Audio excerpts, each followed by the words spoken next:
Mittal house की रोशनी आज आम दिनों जैसी नहीं लग रही थी। घर में एक अजीब सी घुटन और बेचैनी छाई हुई थी। पूरा परिवार हॉल में इकट्ठा था जब प्रथम और राधिया भारी कदमों से आगे बढ़े। राधिया के हाथों में कुछ कागजात और फर्जी आधार कार्ड थे, जिन्हें उसने सीधे ओमकार जी के हाथों में थमा दिया। पापा जी, ये देखिए, राधिया की आवाज गूंजी। यह मोंटू कोई सीधा साधा इंसान नहीं है, बल्कि एक बेहद शातिर ठग है। ये फर्जी कागजात बनाकर शादी के नाम पर लोगों को ठगता है। यह उर्मी दीदी से प्यार का नाटक करके हमारे परिवार की सारी संपत्ति हड़पने आया था। ये सुनते ही पूरे घर में सन्नाटा पसर गया। उर्मी की आंखें फटी की फटी रह गईं। वहीं ओमकार जी ने गंभीर स्वर में मोंटू की तरफ देखा। मोंटू ने पहले तो मासूम बनने का नाटक किया, लेकिन जब उसे लगा कि उसकी चोरी पकड़ी जा चुकी है, तो वह अचानक अट्टहास मारकर हंसने लगा।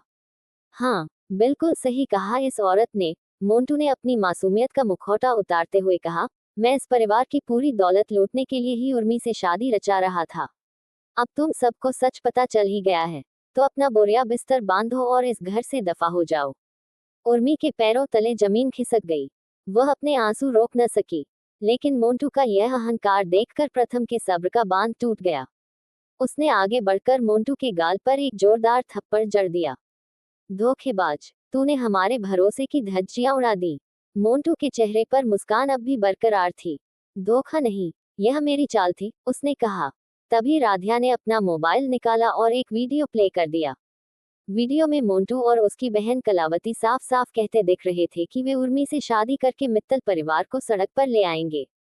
सबूत सामने आते ही मोंटू समझ गया कि अब बचने का कोई रास्ता नहीं बचा है।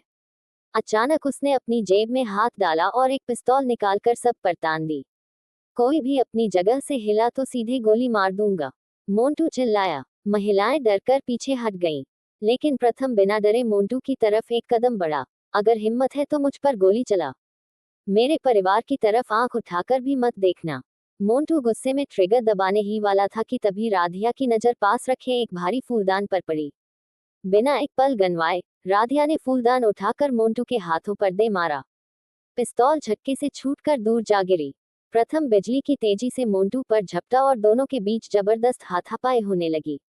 मोंटू किसी तरह प्रथम के चंगुल से छूटकर बाहर भागा, जहां उसकी बहन कलावती पहले से कार लेकर खड़ी थी। दोनों तेजी से कार भगा ले गए। राधिया ने तुरंत पुलिस को फोन मिलाया।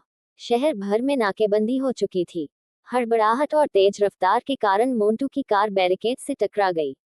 दोनों कार छोड़कर पास के जंगल में एक पुरानी फैक्ट्री की तरफ भागे। प्रथम और पुलिस बल ने उनका पीछा किया। फैक्ट्री के अंधेरे में मोंटू ने लोहे की रोड से प्रथम पर हमला करने की कोशिश की, लेकिन प्रथम ने खुद को संभालते हुए मोंटू पर पलटवार किया और उसे जमीन पर दे मारा। तभी पुलिस वहां पहुंच गई और मोंटू तथा कलावती के हाथों में हथकड़ियां पहना दी गईं। कलावती और मोंटू को जीप में बैठाकर ले जाया गया। मित्तल हाउस में अब राहत की सांस ली जा रही थी। उर्मी रोते हुए राधिया के गले लग गई। भाभी, अगर आज आपने सच सामने न लाया होता तो मेरी जिंदगी तबाह हो जाती। ओमकार जी ने भी नम आंखों से राधिया और प्रथम के सिर पर हाथ रखा। लेकिन खुशियों का यह पल ज्यादा देर नहीं टिक सका। अचानक इंस्पेक्टर का फोन आया। इंस्पेक्टर की आवाज बेहद गंभीर थी। ओमकार जी, मोंटू तो पकड़ा गया है, लेकिन पूछताछ में पता चला है कि उसके गिरोह के बाकी सदस्य अभी भी बाहर आजाद हैं।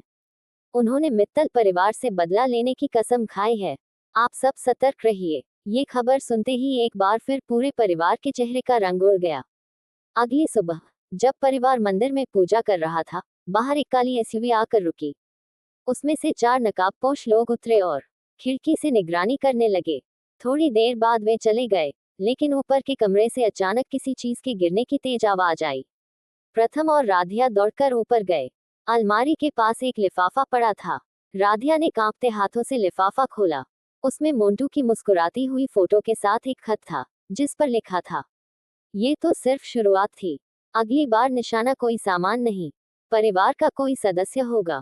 राधिया ने लिफाफा कसकर अपनी मुट्ठी में भींच लिया। उसने खिड़की से बाहर देखा, जहां दूर सड़क पार एक नकाबपोश आदमी खड़ा मुस्कुरा रहा था और धीरे धीरे अंधेरे में गायब हो रहा था। राधिया ने मन ही मन संकल्प लिया, ये लड़ाई भी खत्म नहीं हुई है, लेकिन जब तक मैं और प्रथम हैं, इस परिवार का कोई बाल भी बांका नहीं कर सकता। अगर वीडियो पसंद है तो वीडियो को लाइक करें, कमेंट करें और चैनल को सब्सक्राइब करना ना भूलें। अगर वीडियो पसंद है तो वीडियो को लाइक करें, कमेंट करें और चैनल को सब्सक्राइब करना ना भूलें।